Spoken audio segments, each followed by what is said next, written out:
আয়াত ৬ ফালাম ইয়াজিদুহুম দুআই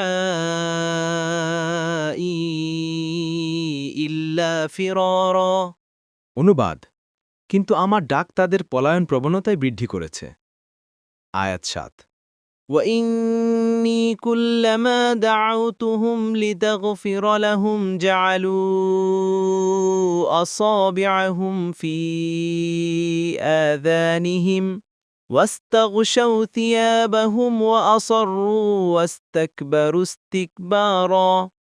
অনুবাদ: আমি যখনই তাদেরকে ডাকি যাতে আপনি তাদেরকে ক্ষমা করেন, তারা নিজেদের কানে আঙ্গুল দিয়েছে, কাপড় দ্বারা ঢেকে দিয়েছে নিজেদেরকে ও জেদ করতে থেকেছে ও খুবই ঔদ্ধত্য প্রকাশ করেছে। তাফসীর ১ নং ফুটনোটের বিবরণ: মুখ ঢাকার একটি কারণ হতে পারে তারা নূহ আলাইহিসসালামের বক্তব্য শোনা তো দূরের কথা, তার চেহারা দেখাও পছন্দ করত না।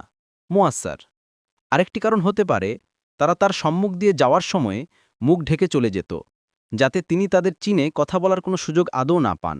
ইবনে কাসির মক্কার কাফেররা রাসূলুল্লাহ সাল্লাল্লাহু আলাইহি ওয়াসাল্লামের সাথে যে ধরনের আচরণ করছিল সেটিও ছিল অনুরূপ একটি আচরণ। পবিত্র কুরআনের অন্যত্র তাদের এই আচরণের উল্লেখ করা হয়েছে এভাবে: দেখো, এইসব লোক তাদের বক্ষ ঘুরিয়ে নেয় যাতে তারা রাসূলের চোখের আড়ালে থাকতে পারে। সাবধান, যখন তারা কাপড় দ্বারা নিজেদেরকে ঢেকে আড়াল করে, তখন আল্লাহ তাদের প্রকাশ্য বিষয়গুলোও জানেন এবং গোপন বিষয়গুলোও জানেন। তিনি তো মনের ভিতরের গোপন কথাও জানেন। সূরা হুদ আয়াত ৫।